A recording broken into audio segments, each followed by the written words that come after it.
Today we take a look at energy policy and climate change, an area where the two presidential candidates differ significantly in approach. And with the 2020 vote already underway, we hear from a voting bloc that's been growing, New Americans. Today we talk about energy policy, which is of course closely tied to the politics of climate change. This is one area, among many, where the two presidential candidates differ significantly. President Trump's policy positions focus on terms like traditional energy, growth and innovation, affordable energy prices, and energy independence. He says a strong economy is vital to maintaining a healthy environment, and so he seeks to protect jobs and industries from what he sees as onerous regulation. He says he's not against renewable energy, but doesn't think it's sufficiently mature to meet America's energy needs. During his term, President Trump withdrew from the Paris Climate Agreement, which he said would have cost up to 2.7 million U.S. jobs by 2025. That's according to the National Economic Research Associates. Trump also pushed forward the stalled Dakota Access and Keystone XL gas pipeline projects, and he's promoted fracking as key to America achieving energy independence. Vice President Joe Biden's policy positions focus on terms like sustainable infrastructure, clean energy revolution, environment justice, and climate crisis. Biden promises to invest $2 trillion in energy and environmental policies and to rejoin the Paris Climate Agreement. And he wants to make bilateral U.S.-China agreements on carbon mitigation. He says he will create 10 million new good-paying jobs in clean energy, retrofit 4 million buildings to increase energy efficiency, and weatherize 2 million homes. On the question of the Green New Deal specifically, his position is a little bit unclear. JoeBiden.com says Biden believes the Green New Deal is a crucial framework for meeting climate challenges we face. And a list of policies below that sometimes mirror and sometimes differ from the Green New Deal. His position on fracking, or hydraulic fracturing, has also been a bit unclear, but he seems to have settled on limiting new fracking. Today we talk to two experts to understand the implications of these policy alternatives. We're joined by Dr. Takeshi Kuramochi, Senior Climate Policy Researcher at the NewClimate Institute. Takeshi, welcome. Thank you for having me today. And Charles Hernick, Vice President of Policy and Advocacy at Citizens for Responsible Energy Solutions Forum. Charles, welcome. Thanks, Cindy. So I'd like to start today by just getting a baseline from each of you to understand how you see the threat of climate change. So for each of you, I want you to characterize for me how much of a threat you think it is, and on a scale of 1 to 10, how important should it be in our discussions of energy policy for the United States? So Charles, why don't you go first? The consensus around the world and in the United States, irrespective of political parties, is that climate change is real and we need to do something about it. To answer your question specifically, if we're looking at linking energy policy and climate policy, it needs to be a 10 out of 10 linkage.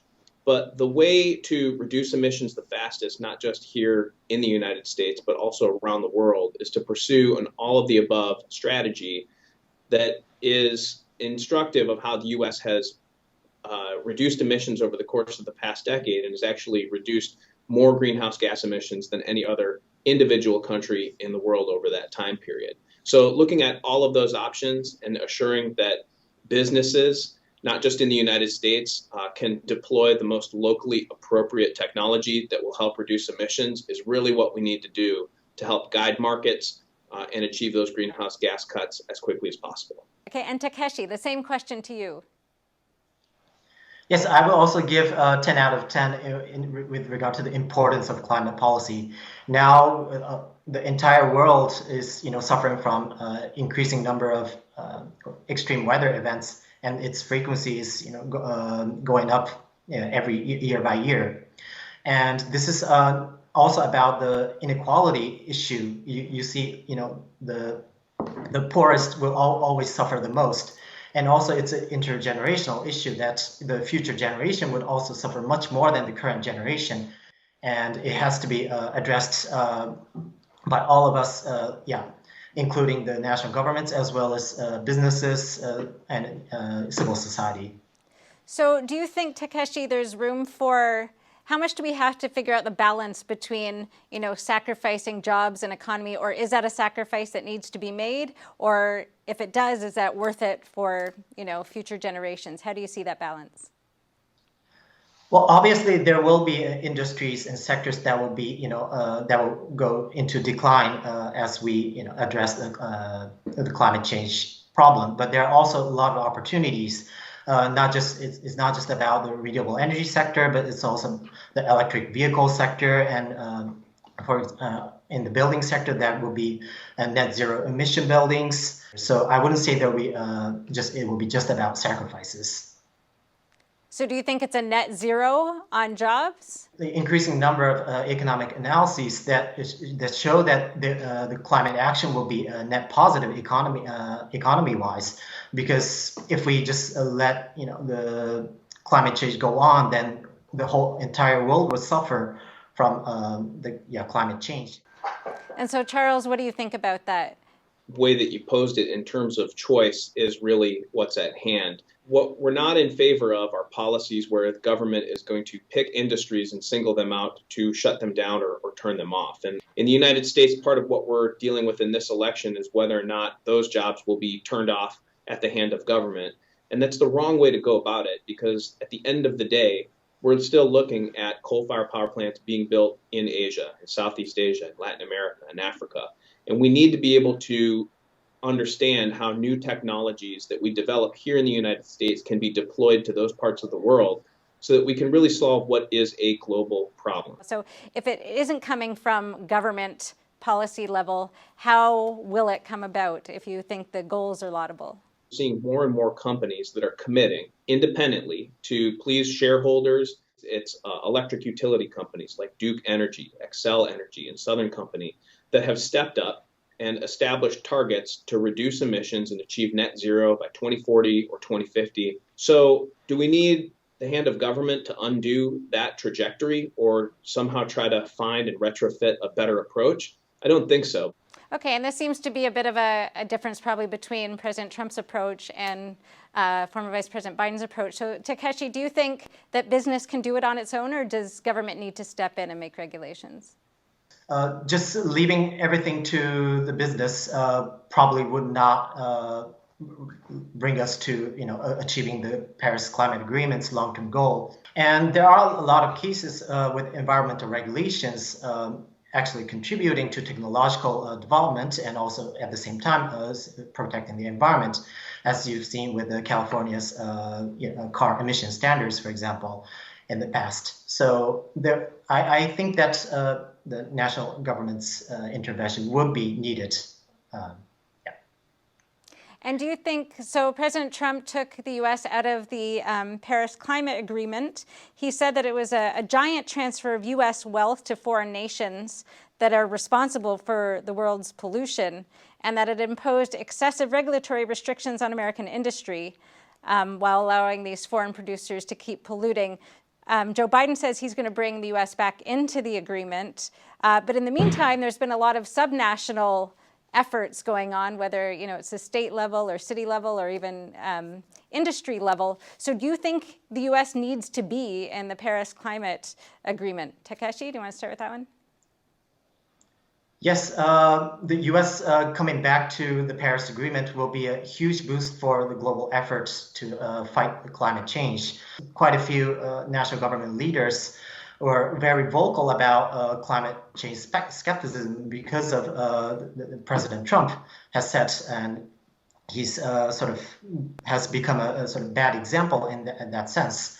So having sort of American leader, pushing for climate action, that would also encourage a lot of climate action in other countries as well. And you will see that already China has committed to net zero target for 2060, and the EU is also pledged to climate neutrality by 2050. Okay, and Charles, what's your thoughts on that? I think that at this point, the Paris Agreement and whether or not the United States rejoins is largely symbolic. Now, symbolism matters, but I think that it's now time to put your money where your mouth is. And the United States has demonstrated through an all of the above approach and an approach that empowers states and the private sector that we can get there. Right now, over 60% of the United States population lives either in a state that has a compliance-based goal to achieve net zero by 2040 or 2050, or lives in a utility district that has a similar target. Now, 60% isn't 100%, but that's a whole heck of a lot of people, and we're headed on the right track. There's a meaningful role for the United States federal government. There's bipartisan consensus that that role is in energy innovation to help develop what are the needed technologies 10, 15 years down the line, where there's great opportunity for collaboration between the private sector and the public sector. Okay, and I'd like to go back to something you said earlier about China and its commitments. I think we have sort of enough of history in different sectors to know that China doesn't often always honor its commitments. So, and it's also one of the biggest polluters in terms of carbon emissions. So how confident are you, Takeshi, that China is going to live up to what it says it is, and how much should the U.S. trust that, considering particularly the current relationship? When it comes to climate policy, China has always overachieved their targets. They have always been very cautious when they set their targets. They never committed to something that they were not able to achieve. It is a very challenging task, but I think they are very confident about the technological transformation that they can implement in the country. And Charles, what do you think about that? I think Takeshi puts a lot more confidence that China will follow through on their commitments. What I've seen to date is the opposite of that, and a total lack of transparency for basic pollution that people can see with their own eyeballs. And really it matters because the United States and Europe have been hurt by Chinese policies that favor dirty fossil fuel technologies and undercut the United States and European producers on the production of goods and services. And what it means is that for some heavy industrial sectors like concrete, steel, aluminum, we end up importing a lot of those products from China that have a higher carbon dioxide emissions content than something that could be locally produced in the United States or is locally produced in the United States. And because of the extra help that Chinese producers are getting from their federal government, they're able to undercut the American companies on price and provide, from an environmental standpoint, a dramatically inferior product. And I'd like to just quickly jump to nuclear. It seems like, I'm always kind of a little bit confused by this. I look at both President Trump and candidate Biden's policies, and they both seem to be favoring, the small modular nuclear power plants and developing it for the U.S. market, and certainly Trump for the international market. But we don't hear a lot about it in the discussion of energy options. So I'm just wondering what your views are on the contribution nuclear can and should be making in the future. Takeshi? Yes, the nuclear power will make a certain level of contribution, but a lot of scenario studies suggest that we cannot expect a huge increase in nuclear power capacity over the next decades due to many issues. For example, the safety issues and the lead time from the early stage planning to the actual operation connection to the grid. So the markets, I think, see the renewables as the energy of the future, whereas they don't consider nuclear energy in the same way. And Charles, what's your view on nuclear? We need to be fully behind nuclear. Right now in the United States, nuclear power provides about 30% of U.S. electricity. That's a lot, but it provides 60% of our net zero greenhouse gas emissions electricity. 60% is a big part of the pie. There is bipartisan consensus that we need to focus on small modular reactors, but there are huge regulatory barriers in the United States to the deployment of those technologies. Rules that were written in the 70s that just don't anticipate this technology at the scale and real power capacity and with the built-in safety features that they do have. So we need to find better areas to be able to deploy small modular reactors to get beyond the first few, to get to a scalable technology. We need to get there in a hurry. It's going to require not just private sector ingenuity, but some support and cutting of the red tape by the federal government. And we also need to look and not forget that there are big parts of the world where folks are still looking for their first kilowatts of energy. Right now, Russia is signing nuclear power contracts with countries in Africa, and the United States will be at a loss if we cannot respond with our own technologies and be able to provide something that is safer and has an American flag on it. Go ahead, Takeshi.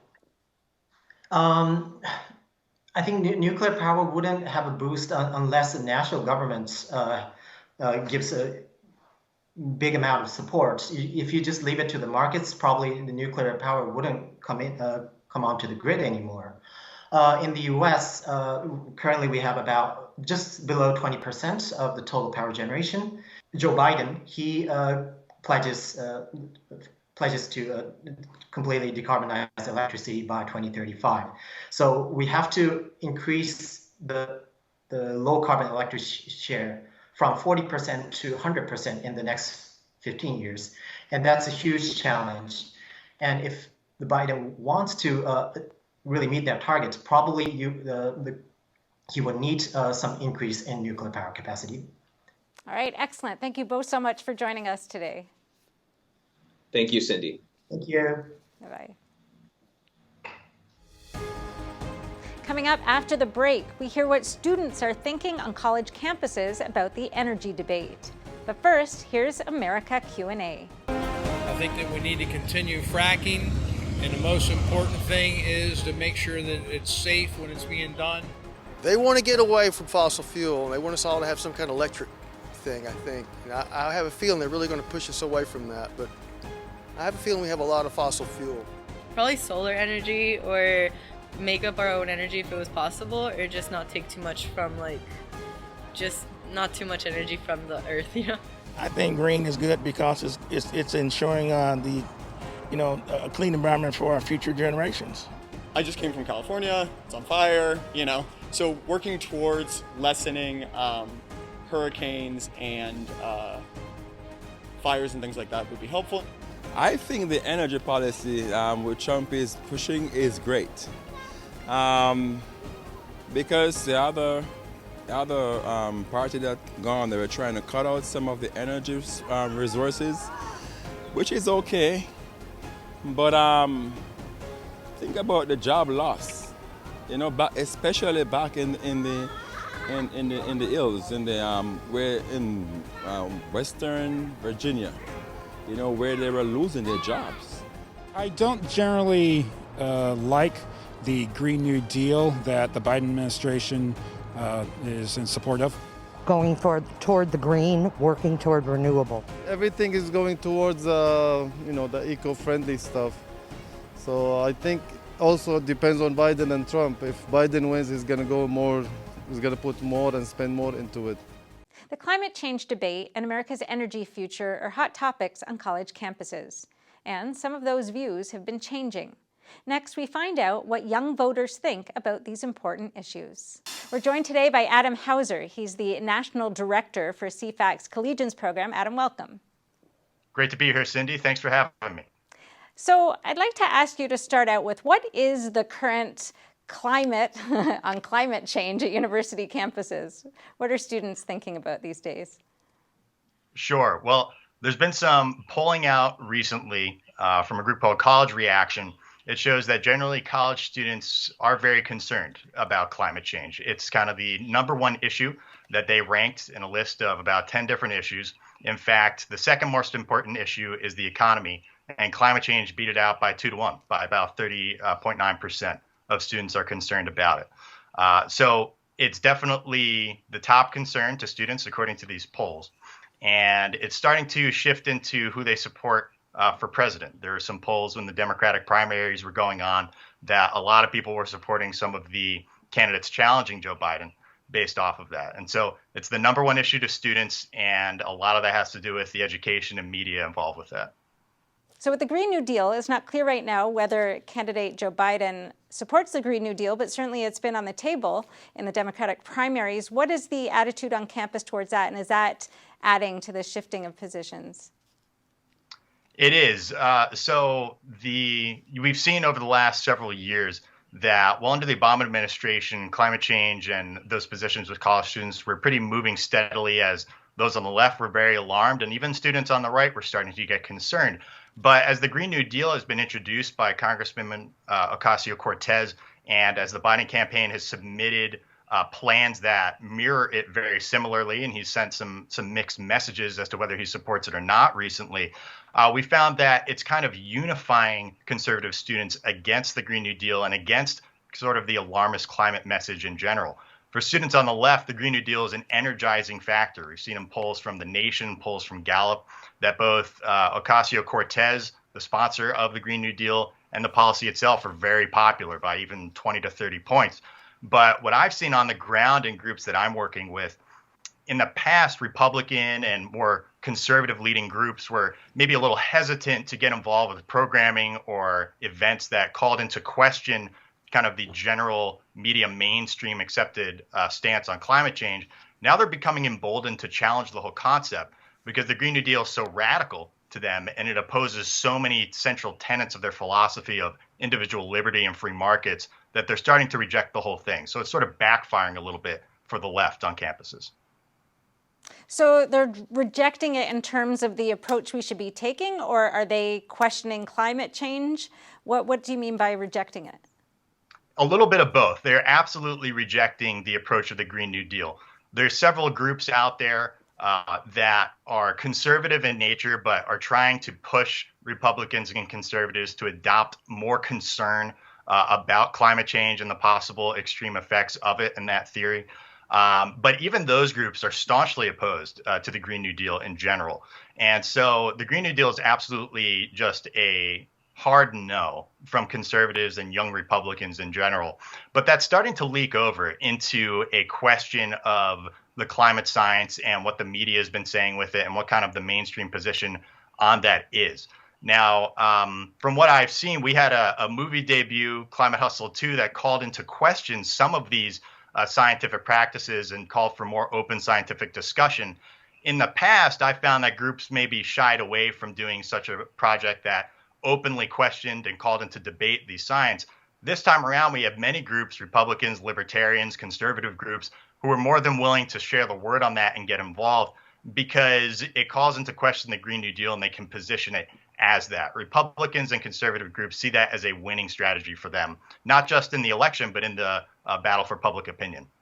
And you said that the number one issue of concern is climate change and number two is the economy, and there's a wide margin between the two. But do you think students are seeing a connection between those two or not? I believe some of them are. And in fact, I think that's beginning to fuel the opposition to the Green New Deal on at least more conservative or right-leaning groups and groups of students, because they see that whereas the climate change policy that was touted in the past, in the years past, was more of what you call a carbon tax, where it was companies that were deemed as polluters or deemed as emissions, emitters would have to pay a tax per pound of CO2, and then that would get reinvested into renewable energy or solar or wind energy. But what you see now is a Green New Deal, which would cost trillions of dollars, and it involves retrofitting every home in the country with solar panels and efficient materials. It involves outlawing fossil fuels and doing just an entire more economy and societal reshaping. And for the left, that's exciting because it has all of these different issues involved in it. But for the right, that's very scary. And it's very unifying in that we need to stop this deal because to them, it looks much more like a socialistic proposal than just, hey, a kind of piecemeal approach of we're just trying to fix the climate with this carbon tax. So it is being adapted and considered as part of the economy and connected. And that's what's fueling some of this opposition. And lastly, just to wrap up, do you think this is a motivating issue for young voters? Yes and no. So when you look at these polls, there's some interesting numbers in them, in that the second question in the poll was, what's more important to you? Is it someone who identifies with you on the issues, or is it someone who could beat Donald Trump? This was done right as the primary season was ending. And by a 3-1 margin, the students chose that it was much more important for a presidential candidate to identify with them on the issues. And then when you looked at the candidates and how their percentage polling laid out of which candidates identified with students on these issues, Joe Biden was number one. But when you added in all of the other Democratic candidates at that time who were still in the primaries, it was way more support than it was for Biden. And so I don't think when you add all that together, a lot of those students who said it was more important that they stay with on the issues than could beat Donald Trump are going to suddenly jump on the Joe Biden train because he's the best chance to win in November. That's usually not how presidential politics goes. It's much more better to have a passion for the person you're voting for than against. And historically, young voters have not translated into high voter turnout. And so I don't think this time it's going to be any different with that poll, despite how concerned they are about the climate. Okay, excellent. Thank you so much for joining us today. Great to be here. Thank you very much. Coming up after the break, we hear about a growing voting bloc in the 2020 election, newly naturalized Americans. But first, here's America Q&A. I think it's something that I always wanted, the kind of life that you can have here, the possibilities. Well, America is the great country, has received many people from many places, have helped a lot, have worked hard to be where we are. I feel great. I love America. I'm relatively proud to be American. Oh, very good. These are challenging times in America, but still the best country in the world to live in. It's good. Great. I feel great. I feel, well, I'm originally from Mexico, but I am American. I was born here, but I was raised back there. But I feel safe here. I feel like it's an amazing country, and I think it gives a lot of opportunity every day. Well, I actually serve in the armed forces, so I'm really proud of being an American and being able to live in this country. I know there's a lot of things that needs to be fixed, but I'm very happy and very proud of being an American. This year, more than 23 million U.S. immigrants will be eligible to vote in the presidential election. That's up 93% since 2000, and it now represents a record high of 10% of the electorate. That's according to Pew Research Center. Most new Americans, about 65%, are either Hispanic or Asian, with immigrants from Mexico making up the single largest group at about 16% of foreign-born voters. And among these two groups of voters, participation rates are fairly high. Over half voted in 2016, compared to around 45% of U.S.-born eligible voters. In this important election year, we decided to look a bit deeper into this group of voters. With Mario Lopez, he's the president of the Hispanic Leadership Fund. Mario, thanks for joining us today. Thank you for having me. So, this year, it's a record. 1 in 10 eligible voters are actually naturalized Americans. So I wanted to ask you, from your experience working with a lot of new Americans, what is their view of their place in America? Sure. I think the great thing is that immigrants have always been very patriotic. I mean, they have to go through this process, which through the years has only gotten more and more cumbersome. And some of them in modern day, wait up to 20 years to become naturalized citizens. And so, after having gone through, all of this, I mean, they feel blessed. They feel blessed to be American. They're happy to be American. So you said that process can take up to 20 years. Do you think that process is too long? Oh, yeah, absolutely. I mean, it's look, there has to be a process, of course, right? But there's no real reason why in the 21st century we can't have a streamlined, modern system for legal immigration. 12 to 20 years is just too long. The process is incredibly cumbersome. It's very bureaucratic. Additionally, the fact that the process is so crazy, it really is a huge factor in driving illegal immigration, which no one really wants. I mean, we don't want that. I don't think anyone wants that. And while that doesn't excuse what individual people might do, it does behoove us as thought leaders and policymakers in Washington D.C. To really take that into account, and as they look at trying to supposedly solve the problem of illegal immigration, is the best thing that they can do is to streamline that system for legal immigration. So what are one or two top things that you think the government could be doing differently to streamline that process? Oh, well, the application backlog, making sure that there's enough resources dedicated to the current backlog, which is, I think, several million people. Making sure that the application process itself is more streamlined. There's a mountain of paperwork. Sometimes it takes, people hire attorneys and pay thousands of dollars in legal fees. There's no reason for that, really. So taking a hard look at that process, making sure that it's fair for everyone, increasing the number of visas and green cards that are allotted in accordance with our economic needs, I think would be another key thing, and just a very common sense thing that Congress can do. And do you feel these days, I mean, the climate is so charged when it comes to immigration, illegal immigration, legal immigration. Do you feel that there's increased tensions or animosity, or how is the climate for immigrants these days? Sure. I mean, unfortunately, there has been a noticeable uptick in, incidents, hate crimes, and violent incidents against immigrants and that. So that's something that I think is a bit unfortunate, and that tracks with some of the crazy anti-immigrant rhetoric that is out there from some corners these days, most of which is really based on falsehoods anyway. So it's very counterproductive, I think, for our country as a whole to have that. And that's something, of course, that we think needs addressing. So what are some of those falsehoods that incorrect views that people might be holding? Oh my, there's so many. I mean, I think important ones that come to mind are the immigrant crime rate. I mean, study after study has shown that immigrants actually have a lower rate of committing crimes than native-born citizens. And noticeably, that is true for both legal immigrants and illegal immigrants.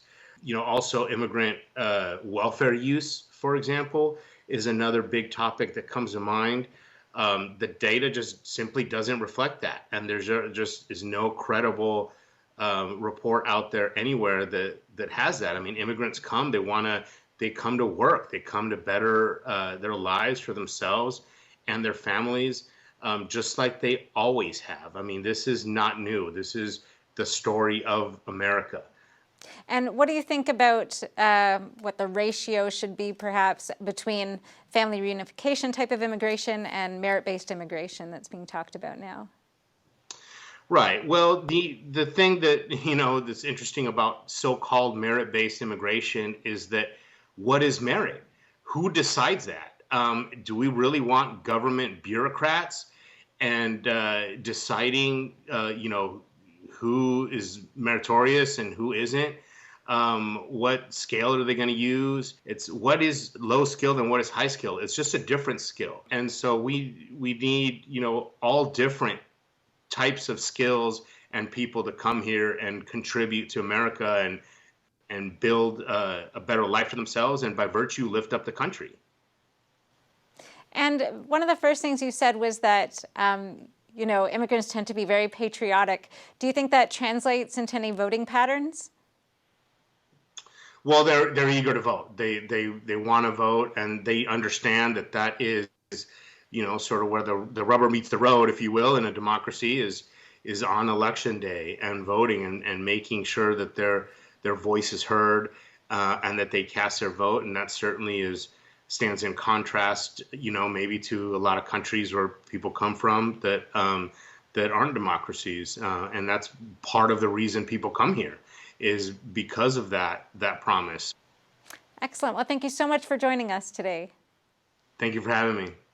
Next, we're going to check in with a few new Americans to hear what their experience has been like. Welcome, everyone. Thank you so much for joining us today. And why don't we just take a minute and everyone introduce themselves. So, Nims, why don't you start? My name is Srinivas Nimagadda. I came to United States from India in 1997. Presently, we are living in Atlanta. So my profession, I have an IT business and into the restaurant industry. And how long have you been a citizen? Since 2002. Excellent. And Julia. Hello. Hello. My name is Julia Gladys, and I'm in real estate business. And I came to USA in 2004, and I've been citizen for 7 years. And Tui. Yes, my name is Hui Horu. I came to the United States at the end of the fall of Saigon, which is 1975. I've been a U.S. citizen since early 1980. I believe it's 1982. I live in Atlanta as well, Northeast Atlanta. I'm a retired planner, I guess you would say. And I've been voting, oh my goodness, since early 80s. Wonderful. Well, thank you all for joining us. And I'd like to start by asking you, and you can answer in the same order, how do you feel about being an American? Since that's not how you started out life. So being an American, I feel really proud. It's kind of a feeling of belongingness, and it's a sense of national identity. And Julia, how about you? Yeah, I absolutely agree with you too. And also, it's unbelievable feeling of freedom. And when you live here, that's kind of you're used to this feeling. And when you travel, it's you can see the difference because we're so used to so many wonderful things here and the way our life organized. And when you, again, comparing to other places, and when you feel the difference, it just, you're coming back and just, really ready to be home and live in this land of the free. So, and yeah, speaking of if I feel more Russian or more American, it's equal. Honestly, it's equal. It's this country allows people to feel comfortable with their own identity, with their own culture, and it's wonderful. It's wonderful. And Tui, how about yourself? I feel blessed being an American. I came here as a young teenager, so I'm totally 100% acclimated. This is home. I've never been back, although my family have go back to Vietnam to visit. But this is absolutely home. So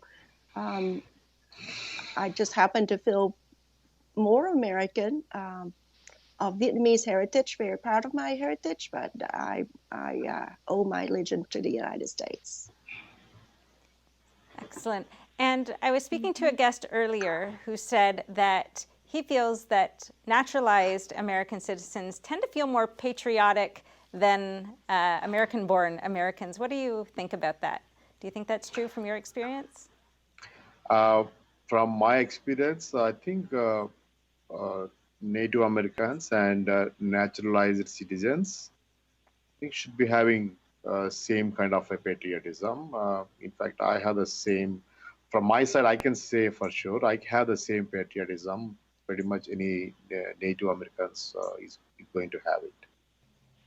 I think it's very personal for everyone, very personal. But when you, when I was applying for citizenship, and they did have questions like, are you ready to protect this country? Are you willing to, if in case of emergency, to protect this country? And what? It was very interesting. I did honestly feel that. I'm like, yes, I'm going to. It's more decision as an adult to be a citizen. And it was a very powerful feeling also, and powerful moment for me. I feel blessed being an American, and we really feel that this United States gives us a second home. We lost our freedom when we left Vietnam.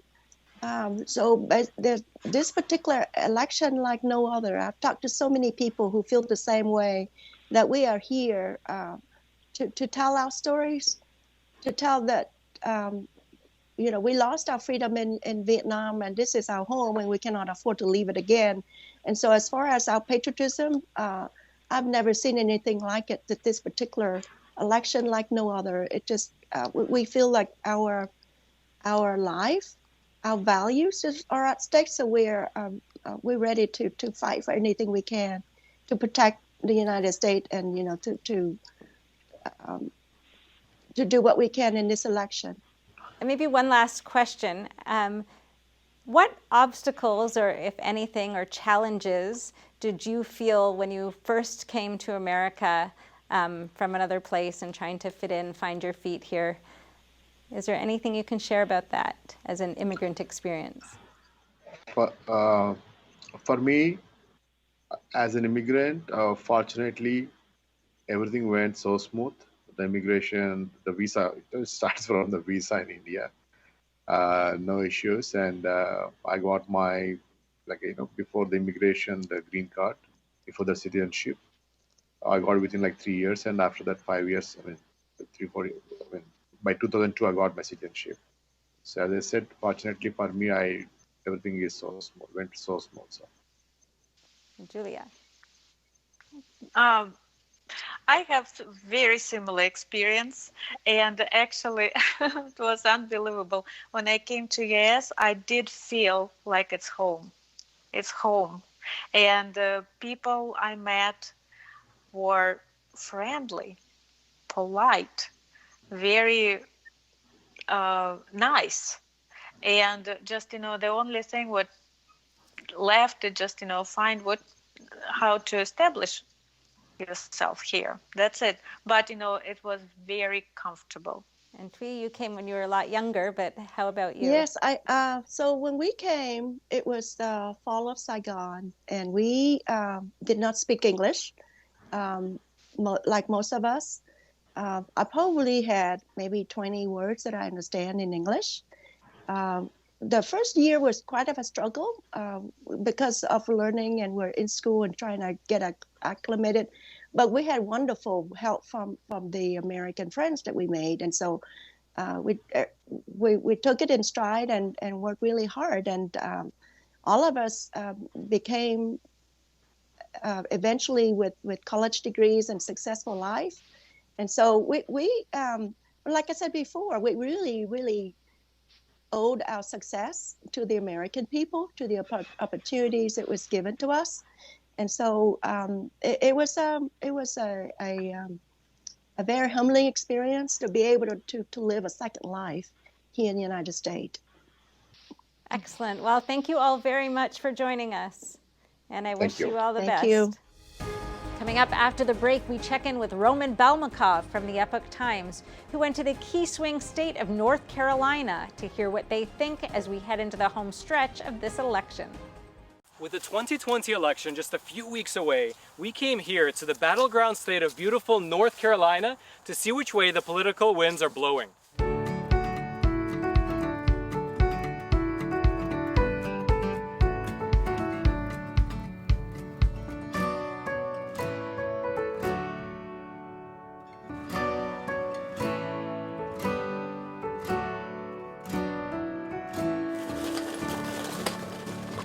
Agriculture is the biggest industry here in North Carolina, representing over $87 billion in gross domestic product, and with agriculture and agribusiness combined, representing 17% of the jobs here in the state.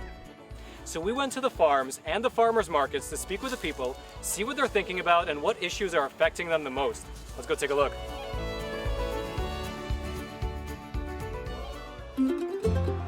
We went to the State Farmers Market outside of Raleigh, one of the biggest in the area. It's a place where a cross-section of society comes to chat, as well as to buy fresh local produce. We got a chance to speak with both the farmers and the patrons about what issues are affecting them the most. One, there's got to be a trust factor here. Safety, our Constitution. The economy. It's COVID. I just don't see how anyone can't see it was a failure. And it's very difficult in these days who to trust, what we're hearing, what we're not hearing. But I think that all in all, I'm leaning more towards Trump on trusting what he's doing and what he's done for the economy. From terrorists, drug dealers, gangs, human trafficking, that's my main thing. I want it to be secured, what all Americans can feel safe to walk down the road. And a lot of people come to America because, we can be free thinkers. And I think we live in a society these days that thinks everybody maybe should be alike or should think alike, or that maybe everybody's going to be happy, and that's not reality. Things are rolling and they would have kept rolling. Two is the amount of garbage that's going on behind the scenes. I would like all Americans to be able to have a job where they don't have to be on government assistance. They can have the pride bag. Number two is the Second Amendment. Healthcare. And I'm not against making someone go out and get insurance. People get upset that they're being made to do something. It's better to have it than to continue to go to hospitals and to, have the rest of the country paying for you or the rest of the state paying for you to go to the doctor. Well, definitely the Second Amendment. Housing and food. I want everybody to be able to afford to put their families up in nice homes. I don't think there should be any homeless people in this world. The candidate himself and honest, communication with America and whatnot. And my number one is always taxes. I'm Michael Phillips. I'm the owner of Phillips Farms of Cary in North Carolina, and we are a mainly agritainment and agritourism business. As a farmer, you can have a great season or you could have a terrible season. So as a great season, it makes me worry, if we have great weather and the odds are in our favor that year, we can make a lot more money, but then we have to pay an extreme amount in taxes, as opposed to, going into the next season, if I have a good season this year, how much do I have to pay and what do I have to give away before what can I actually reinvest with my business or my farm. In 2008, Barack Obama won North Carolina by just 14,000 votes, but the state turned red again in 2012, and in 2016, Trump won by a margin of 3.6%, largely by carrying the rural counties, something that he'll likely need to do again this year if he hopes to win North Carolina's 15 electoral votes. So we asked local farmers what their opinions were of the Trump administration's policies over the past 4 years. I think Trump has turned the economy around and everything was doing much better. He's not perfect. Nobody's perfect. But I have talked to people that has dealt with him personally, Secretary of Agriculture, the National President of Farm Bureau. Both deal with him pretty regular. And Trump is really for farmers. He said we need farmers. And he's doing everything he can to get trade and help farmers because he knows all these tariffs have really hurt. From what I hear and read, he pays attention. Sometimes I wish he would think before he spoke or tweeted and stuff, but that's just his personality. I'm Ronnie Fish, Angel, North Carolina. I have Picayune blueberries, blackberries, raspberries in season. Then I go to muscadine, scuppernong grapes.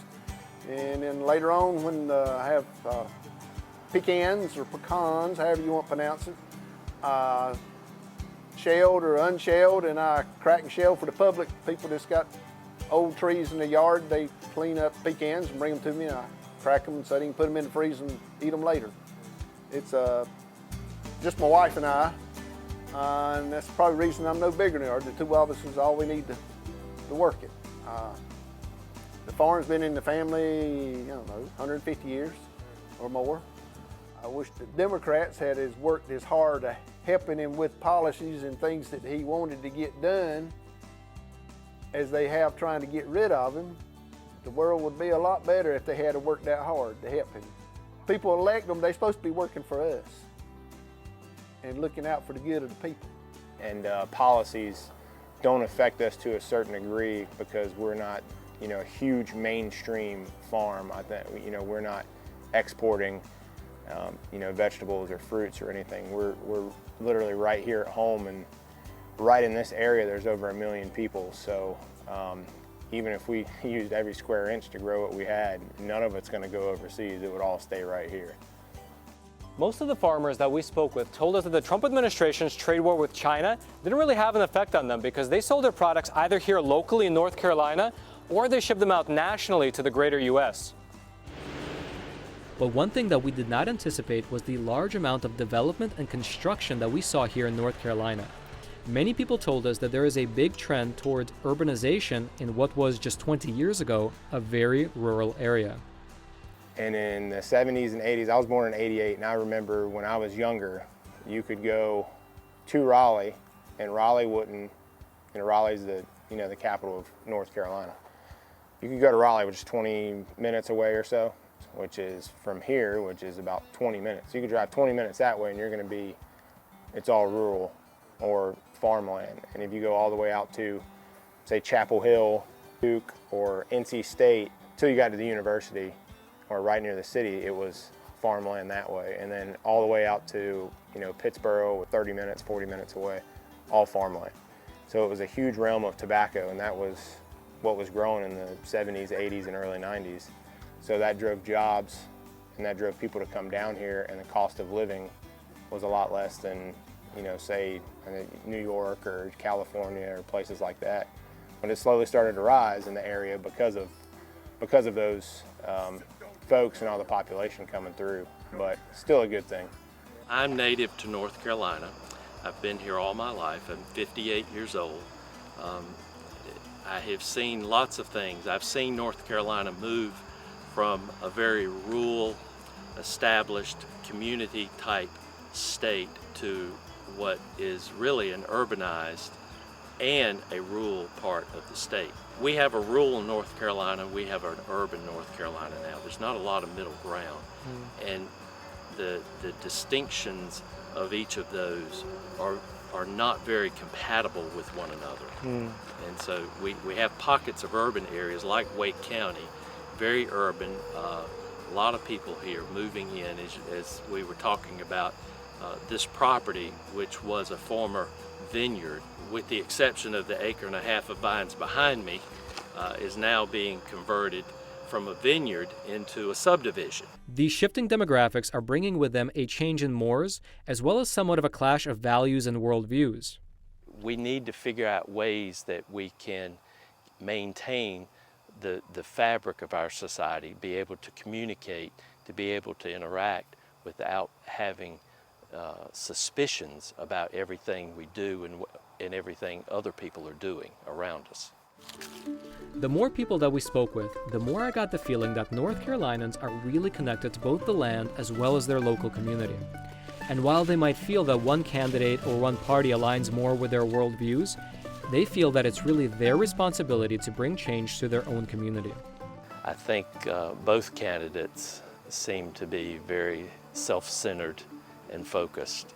I don't see a lot of broader consensus building, social fabric building types of activities between them.